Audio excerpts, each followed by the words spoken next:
Brought to you in association with Grendel Press. This is Werewolf the Podcast, a serial killer drama.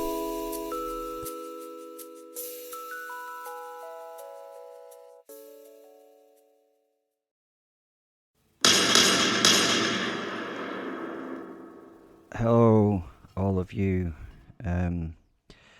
My name is Will the Werewolf, and today I am again dipping into my army past to tell you a story of when I was in the army doing army things with army stuff. Woo! If you go down to the description, you will find there's lots of things that you can join me in. There's Twitter, there's Instagram, there is a Facebook group, so please go and join those. That would be wonderful.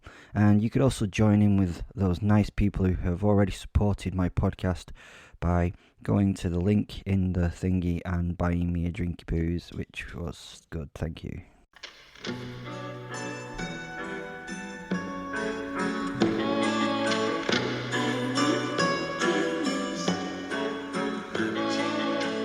So, on with the show.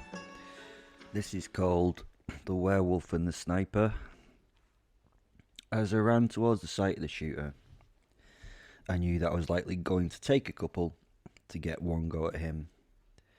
The area I had to pass was too open to run from cover to cover unobserved. I couldn't avoid incoming fire despite my superior speed and agility. I felt the sniper tense and threw myself to the right. The floor where I just stood exploded with a large calibre shell. They knew their business, and they knew what would kill me. I was in my werewolf form, and I couldn't see my attacker, but I could smell him and hear his breathing and his shuffling and his human clumsy movements.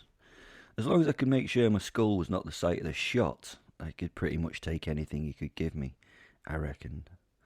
I ran from cover to cover, waiting for the crack of the shot from his 50 calibre rifle. I'd seen the damage it done to the concrete floor. A crater had been formed. Yep, this guy was definitely packing a 50 at least. A 50 calibre's no joke. It can take out armoured vehicles, so it can vaporise the skull of a werewolf. And even I could not repair that. I was waiting to feel the moment when he controlled his breathing to pull the trigger. I had considerable advantages in my senses in this form. I would feel the pre-pressure of the incoming shot to use my jacked-up reactions to reduce the damage each shot would do. It would really fucking hurt. It would cause me super amounts of injury, but I would survive and repair and eventually get this person. He had held us all off, just by himself, for over an hour, taking out 2 of our team. Now the others hung back while I was sent to do the fucking up. We sadly hadn't got the modern weaponry to get him out of that little nest. We had to rely on the ancient weapons, teeth and fangs and shit. I was pinned down at this point with my back against a thick concrete wall as I waited. I sensed and listened to the sniper, his movements and his breathing. Leaving his position would mean he was not sighted or focused on me. That would be the moment that I moved. I heard the scrape of metal and a cough, so I moved, leaping over the wall and ran through the open, through what was once a building and now was, it was a demolished building. It had been a trick. This man knew exactly what he was doing. Shit. He knew what I could sense. I felt the heart rate of the sniper reduce, and I knew that he was about to shoot. Shite. So I tried to launch myself forward onto my belly, trying to get flat to remove the target from his shot. His breathing quietened as I flew, and he focused and became still. I fell forward onto my face, and I knew it was too late, and felt the pressure wave of the round leaving the rifle, followed by the brutal impact of the bullet. It tore into my shoulder girdle, ripping my shoulder and right arm from my body. Blood and broken flesh spattered everywhere around me. A fine mist of plasma stayed in the air for some time as a cloud. I was thrown back by the bullet's blow as the sound wave of the shot hit me. I crashed to the ground and tumbled back through the debris of a demolished building, looking at the sky and processing the pain that now flooded my systems. I hadn't blacked out. I kind of really wish I had blacked out. It would have given me a moment to take myself away from the pain. Weirdly, it kind of felt good, and I lay writhing in semi-ecstasy at the sensation. Is it strange to say that that was almost orgasmic? Wave after wave of sensation emanated from the ragged hole that had been in my upper torso. I finally laughed as I lay still. No more shots came, thank fuck. I must have been out of sight of the shooter. Trying to get myself together, literally, I continued to laugh in my wolfy way. I could already feel my body repairing. It hurt like, it hurt like fuck, but the pain was champagne, a nice form of pain. You know what champagne is, don't you? Right, okay.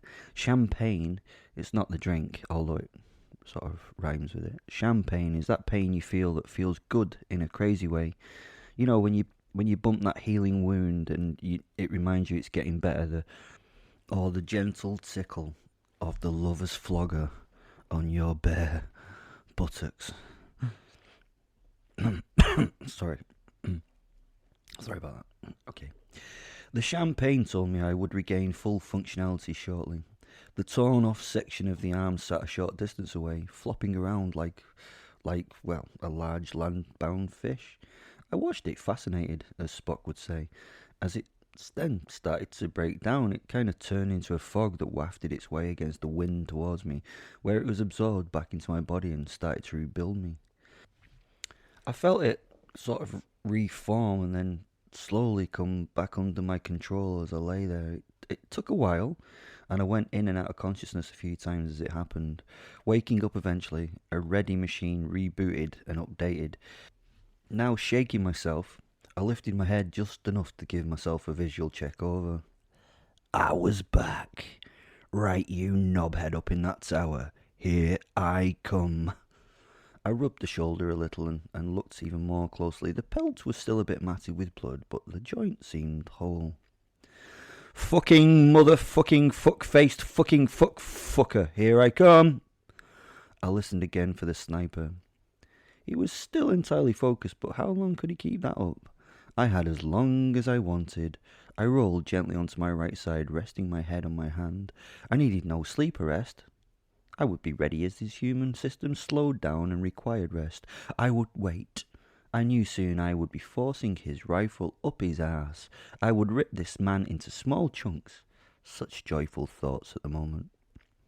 I relaxed a sequence of specific sphincters and urinated on the ground in front of me. As a werewolf, I could piss a real long way. I mean, urination could never be this impressive in my human form. It also gave me a moment to enjoy the boredom of the wait. The smell of the shooter's stress had all the hallmarks of a man on the edge. His level of distress was actually like fuel for my anger and revulsion. He was good enough to know he had to give it some time before assuming the kill. He wasn't celebrating in the slightest. He was still, let's say, hormonally shitting his pants. For fucking 2 hours, I had to fucking lay there. He hadn't moved. I could hear him breathing. He was becoming more and more relaxed. Did he think he'd actually finish me with that single shot? Well, he should have done really, wasn't it? I mean, it was a 50. Eventually, his heart rate began to rise as he wanted to move. He was in a lot of distress as he was really busting for a wee. Was he actually going to be stupid enough to go and take the piss somewhere else, like in the corner? Was he going to make such a simple mistake at this point?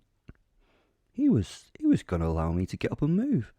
Unless the kill was confirmed, he should be pissing in his pants and keeping pointing his rifle at me. Oh, the relief and joy. What an utter fool. He'd just committed suicide. Suicide by werewolf. He only went and drained himself in the corner of the room. He fucking did.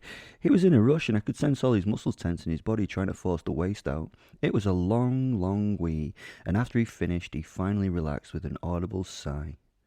To which I gave my own sigh in response. Returning to his post and picking up the bottle of water from the window pane, he drank while looking out where I had been.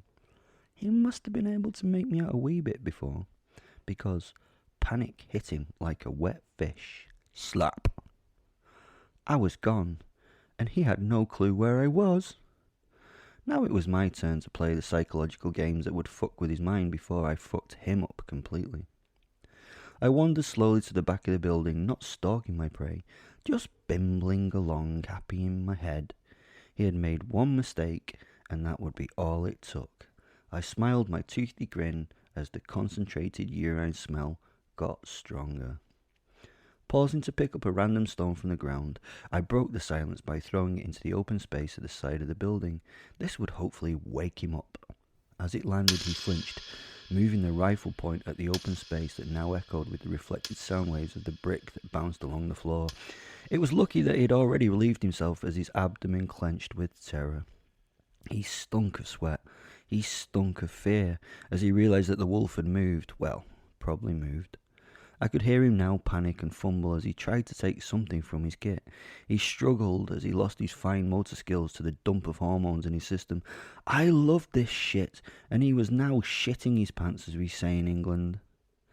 The scared, silly sniper was trying to get prepared for me. At least he was a warrior and not a coward. He was ready to fight me, not quit. I returned to my human form and sent my posse up the bell tower stairs to find my prey and talk to my new friend. I started with a simple introduction. Hi, my name's Will. I'm the werewolf you just shot. I know you probably thought that your big gun there killed me, and to be honest, if I had not been so quick to react, I now would have no head, and you would have been successful. However, I am afraid you did not hit me in the head. You hit me in the shoulder. Now that really hurt.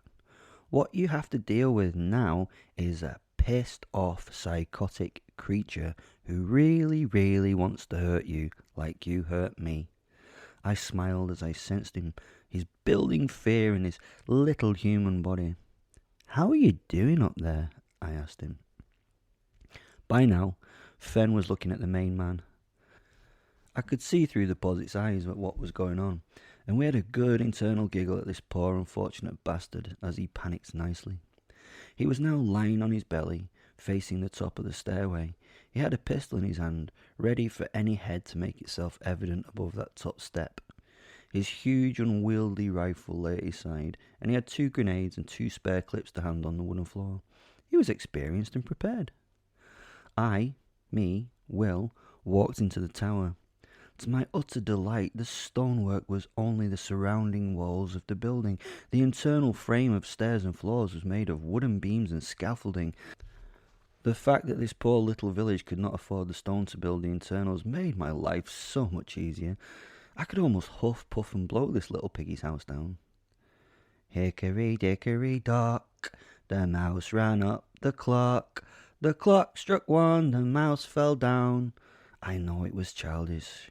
I sang the nursery rhyme as I went to my were form again and shook the supports at the tower's base, watching the guy through the posit's eyes as he shook and the fear grew in him. Hey, little piggy. I see you've no insignia or any of that shit on your kit. Does that mean you're a mercenary or just someone does not care about you enough in the long term? I also see you are all alone. I can see the little pistol you have. Of course, I knew this from my posit and my other senses, but he did not know that, and now he knew I knew that he knew that I knew how many of him he was. Yeah, something like that. 1,000 ideas went through my head. Oh, this could be so cool. No, even better, this could be so hot. I could light this structure on fire, and he would burn up and fall from the sky like a veritable present from heaven, an angel cast from the god's realm to a fiery hell below. The artist in me was almost emotionally choked with creating that fiery moment. He was supposed to be the guardian angel of the retreating forces, yet would fail and be judged by me. Wow, beautiful.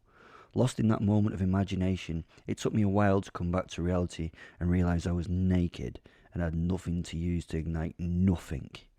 Well, that was shit. Do you know what? Wolves haven't got natural pockets. Pockets are really one of the best human inventions ever. In my anger, at a lost opportunity, I just shook the base of the wooden structure in my frustration. It moved and rattled. Maybe this could even be more fun in the long term. "Piggy with your gun, come down, or we is going to have some spiteful fun," I said. The man didn't move, he just settled in and prepared himself. He was a true professional, unlike me. He removed his hat, placing it to one side, focused, and re-gripped the pistol. He was not going to come down easily. He was going to be that Alabama tick in the hog's arse, whatever the fuck that meant. So I plucked one of his supports from the bottom of the structure, which in hindsight was a bit stupid, as I was stood under it. The structure creaked and slumped, and dust and stones and shite fell from above. "Fuck!" shouted my posit in my head as he landed beside me on the ground. I don't know what his problem is. It's not like I could hurt him in any way. He's an invisible ghost-like wolf soul who can walk through walls and shit. For fuck's sake, how on earth could I hurt him? "You thought that was fucking funny, didn't you, you cunt?" he transmitted to my brain. I looked at him. He looked at me. He looked as angry as an invisible wolf soul could look in that moment. But then I smiled, and he smiled, and we laughed together. I now stepped out of the tower into the large hall of the church. Good idea. I didn't want all that shit to fall on me, but I'd like to catch the man in flight if possible. The hall was the usual beautiful Catholic thing, you know, the type of church that you find in Eastern European poor villages. Outside were wooden houses and three-legged starving donkeys. Inside was full of gold cherubs and gold candlesticks and gold crucifixes and gold-framed art and richly decorated tapestries, velvet, cloth of gold, and the cloying scent of incense, and the cloying scent of sexually incensed choir boys. As my eye finished enjoying the interior of the beautiful building and enjoyed the stupidity of the poor populace that supported it, I prepared myself to continue digging out the soldier. Now in werewolf mode, I swiped another support from the scaffold. 2 supports on one side were gone, and the floor draped and tilted to 45 degrees before getting wedged against the stone sides of the tower. More items clattered down to the ground. Bits and pieces of kit and clothing landed on the litter-strewn floor, happily including the soldier's pistol. Sadly for him, he must have had to choose between holding the gun and holding on to something to secure himself. I smiled again, even though this may be less fun now as he couldn't even defend himself a little bit against me. Not that a 9mm pistol was likely to kill me. I suppose it was the sadness of robbing him of kind of hope that it would. I saw no grenades on the ground below the scaffold. Maybe he still had them. He might still do something stupid last minute with those. Thank fuck, this could still be slightly interesting. I waited a little longer. How long could he hold on for now? He may as well give up. It was all getting monotonous and drawn out. This was not happening fast enough for me, was it? So to speed things up, I reached and grabbed the base of the tower by one of the remaining supporting struts and started to shake it with some vigour. Again, spiders, dust, stones and bits of soldiery kit rained down from the tower's upper levels. I shook harder, and the sound of a screaming man was added to the sounds of grinding and cracking building materials. The tower's floors had all tilted to a degree where now I could see my guy hanging from his arms, wiggling and screeching. Hearing him as I shook and rattled the structure was so much fun. "Please, no, stop, please, I'm sorry," he yelled in shitty English. In response, I stopped the shaking, and he endeavoured to get some footing on the wood and drag himself to a more secure position. As he scrambled, he somehow managed to wedge his boot between the stone wall and the wood of the sloping floor. The relief he felt was palpable to me. He suddenly gained himself a little longer to live. His breathing actually slowed, and he started to recover from his panic. So I shook the structure again until he slipped and was hung from his hands only. I think I can get some level of understanding for his upset state. At his feet was an overhang of about 20-30 foot, and at the bottom was a fucking werewolf. He scrabbled his feet directly on the wooden surface of the wall, trying to climb it in his rubberized boots. His fear at the moment was right at the foremost of his brain. I stood below him, gently wobbling the construction's remains, so that he was reminded that he had to hold very tight to stay where he was, and that all he could do was hold on. But for how long? Time was passing so fast for him and so slow for me. His breathing started to get hurried, and he made the mistake of looking down into the eyes of a wolf waiting for his fall. In response, I gave him a big smile and included a little finger wave. He knew his end was imminent, but the bastard held on like a limpet on a rock. He was defying gravity and my want of him to fall. He closed his eyes and managed to stabilise his position. He got somehow a grip with his boots and jammed his fingers into gaps in the wood. Impressive. I was impressed, but being impressed only lasts for a short amount of time. My ADHD now was fucking kicking in. It was getting boring. I changed back to my human form and my posit, although a bit pissed off with the change, left me to do my thing.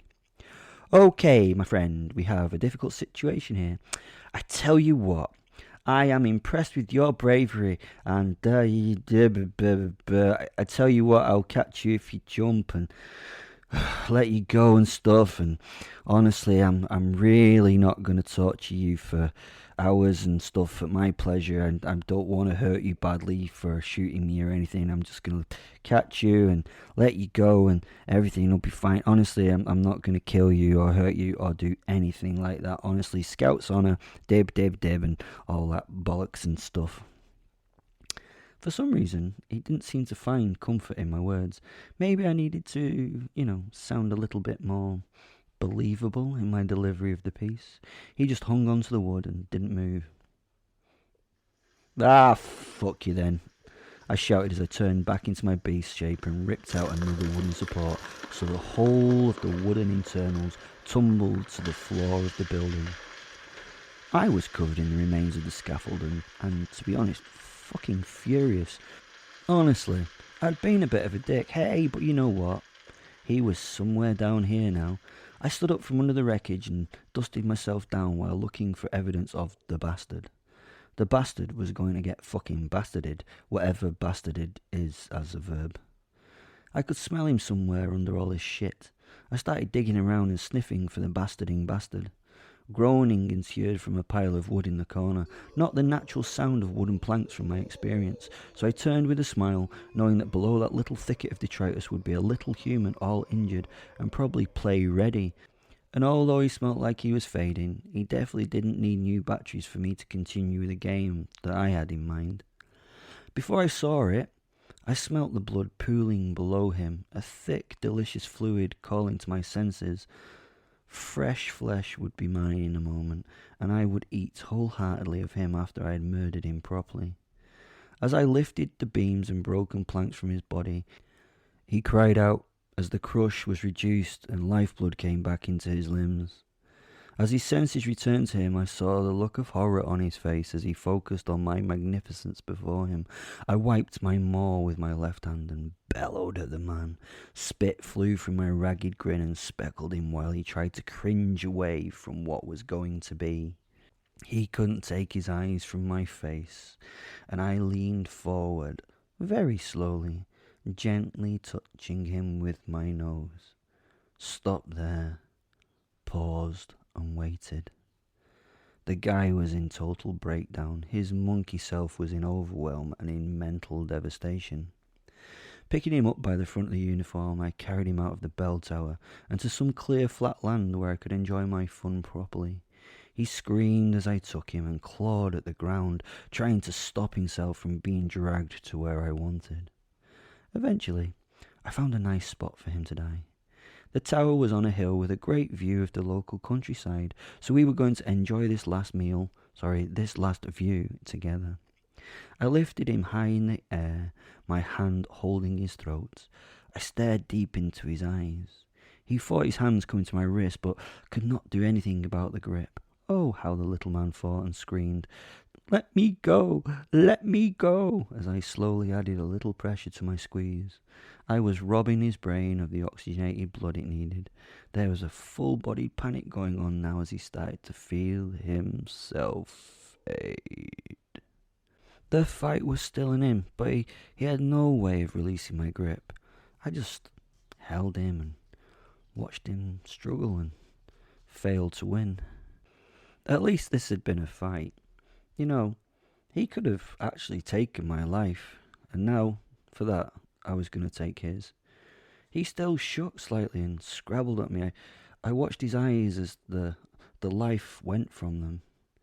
His body gave less movement, closer to death, with each moment.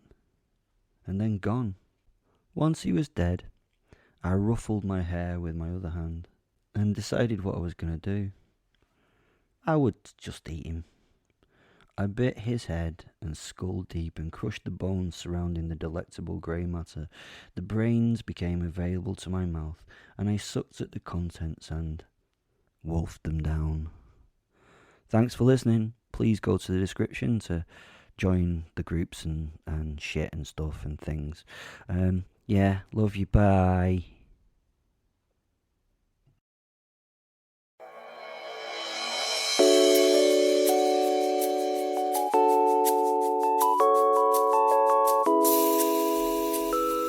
Brought to you in association with Grendel Press. This is Werewolf the Podcast, a serial killer drama.